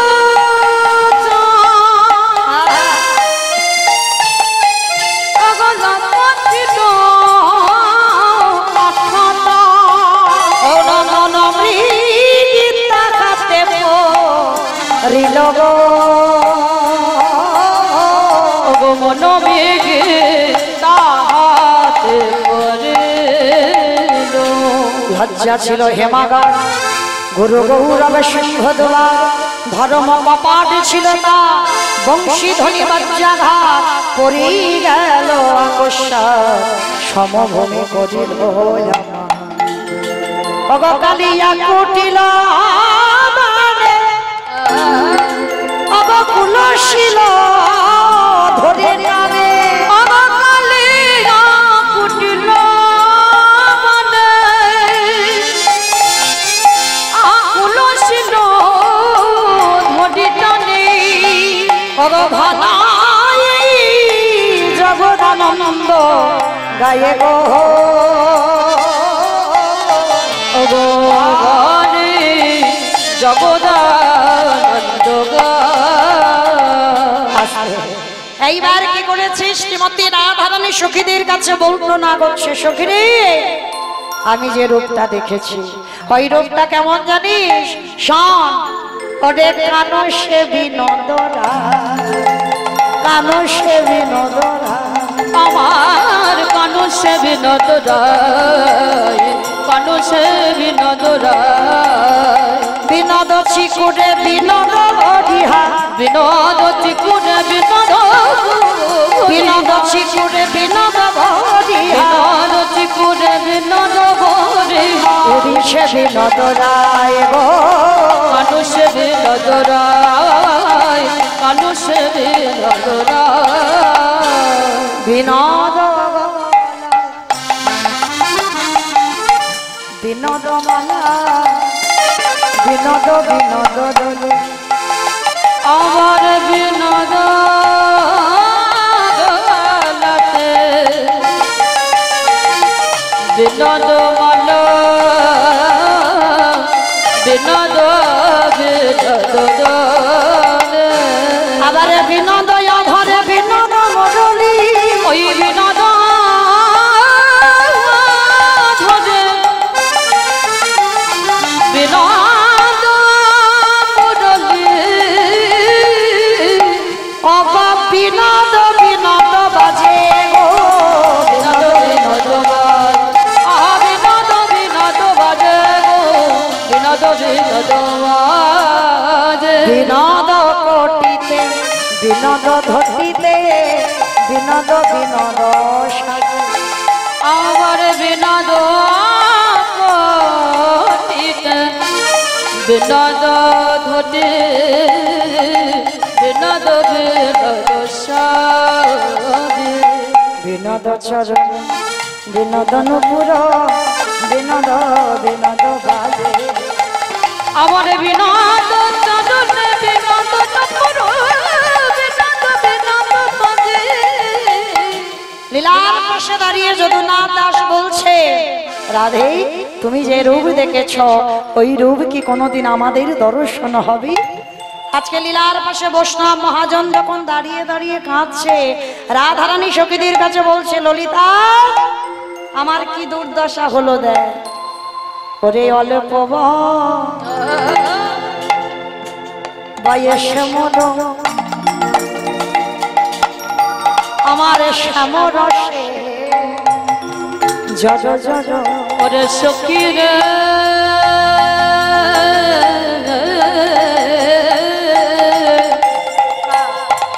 অল্প বয়সে মোর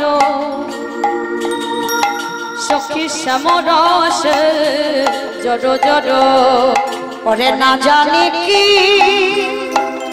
হবে পরিণামে বাবা, সখী না জানি কি হবে পরিণামে, না জানি কি হবে পরিণামে। এই, আমি ভাবতে পারিনি ওই রূপে নয়ন দিয়ে আমার এই দুর্দশা হবে। আমি যদি জানতাম আমি ওই রূপে কোনোদিন নয়ন দিতাম না। তা ললিতা বিশাখা বলছে, সখীরে সদাই যখন ওই রূপ তোর চোখে ভাসছে, তুই একটা কাজ কর। কি কাজ? তুই বঞ্চর চোখ বন্ধ করে একটু বসে থাক, তাহলে চোখ বন্ধ করলে সেই রূপ দেখতে পাবি না। বলে ললিতা তুই বলছিস কি? আমি ও করেও দেখেছি। শোন, যদি নয়ন মধ্যে থাকি অন্তরে গোবিন্দ, ওগো যদি নয়ন মধ্যে থাকি অন্তরে গোবিন্দ দেখি। আস্তে অমাইরা আমার যাওয়ার বাঁশি বেজে গেছে, এক্ষুনি আপনাদের চরণ থেকে চলে যাব। তো যাবার আগে একটু প্রেম সে উলুধ্বনি দাও তো দেখি। যদি নয়ন মধ্যে থাকি অন্তরে গোবিন্দ দেখি, যদি নয়ন মধ্যে থাকি অন্তরে গোবিন্দ দেখি, যদি নয়ন মুদে থাকি অন্তরে গোবিন্দ দেখি। এই চোখ বন্ধ করলে দেখতে পাস, তাহলে একটা কাজ কর, তুই তাকিয়ে বসে থাক, মানে চোখ দুটো খুলে বসে থাকবি। বলে সখীরে তাও করে দেখেছি, নয়ন মেলিয়া দেখি নয়ন মেলিয়া দেখি সারে, নয়ন মেলিয়া দেখি শ্যামে, নয়ন মেলিয়া দেখি সারে। ওমা চোখ বন্ধ করলে দেখতে পাই, চোখ তাকালে দেখতে পাই, তাহলে কি করবি? তাহলে বসে থাকতে হবে না, চলাফেরা কর। বলে সখীরে তাও করে দেখেছি, যদি চলি যাই পথে সামনে যাই মোর পাছে পাছে, যদি চলে যাই পথে শ্যামা যায় মোর পাছে পাছে, যদি চলে যায় পথে শ্যামে যাই মোর পাছে পাছে। ওমা হাঁটা চলা করলে তবু তোর সঙ্গে যায়? বলে হ্যাঁ, ওই জন্য তো তোকে বলছি, শুধু যাই না, কি করে জানিস? আমার পরশ পাওয়ার জন্য চরণে চরণ ঠেকাই, চরণ চরণ ঠাকাইয়া, চরণে চরণ ঠেকাইয়া। সখীরে আমি চিন্তা ভাবনা করেছি, এই সব আমার আর ভাল লাগে না। আমি সিদ্ধান্ত নিয়েছি কি করবো জানিস? ওরে যোগিনী হইয়া যাব, ওরে সখী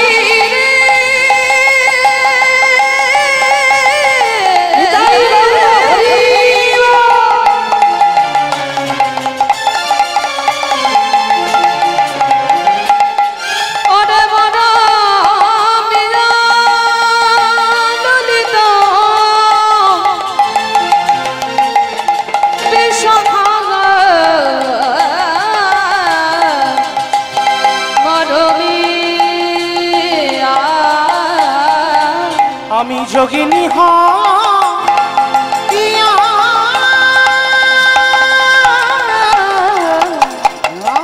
যাব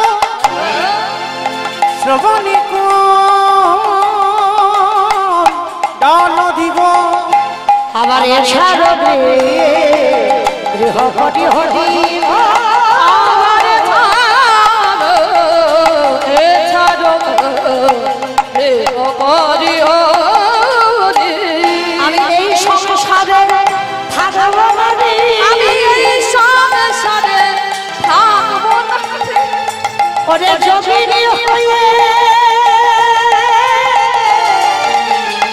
চলে যাব আমি এই সংসারে থাকবো না রে সদাই কৃষ্ণ কৃষ্ণ কৃষ্ণ বলে সংসারে থাকবো না রে সদাই কৃষ্ণ বলে বসে থাকবো। ওই যোগিনী হয়ে চলে যাব সদাই কৃষ্ণ কৃষ্ণ কৃষ্ণ বলে একবার কৃষ্ণ বলে বাহু তুলে হরি হরি হরি বলে আমি এই সংসারে থাকবো না রে হরি হরি হরি বলে এই সংসারে থাকবো না রে যোগিনী হয়ে চলে যাব এছাড়া এ হরি হরি এছাড়া গৃহ হরি হরি আস্তে আজকে এই সখীদের কাছে বর্ণনা করছেন যেহেতু বাবা আমার পরে বাবা ঠাকুর আসছেন আক্ষেপ বর্ণনা করবেন তাহলে আমাদের অভিসারে তো যাওয়াই হবে না আর এই লীলায় যুগল নাই কারণ এই রূপের কথা বলছে এইবার আক্ষেপ হবে আক্ষেপের পরেই হবে অভিসার তারপরে হবে রাস তাই আজকের সখীদের কাছে বর্ণনা করছেন আর ওই বর্ণনা করতে করতেই আজকের রাধারানী সখীদের বলছে সখী আমি ওই গোবিন্দকে ভালোবেসে আজকের আমার এই দুর্দশা হলো যাই হোক আজকের আমরা পরবর্তী আমার ভাইয়েরা দাদারা অনেকক্ষণ দাঁড়িয়ে রয়েছে আমি তার জন্য ক্ষমা প্রার্থনা চাইছি হরিবল আজকের এইখানে আমাদের লীলা বিশ্রামে রইল আজকের সবার চরণ থেকে বিদায় নিলাম ভালো থাকবেন সুস্থ থাকবেন আবার যদি প্রভুর ইচ্ছায় কোনোদিন আপনাদের সঙ্গে দর্শন হয় নিতাই গৌর প্রেমানন্দে হরি বল, হরি বল, হরি বল।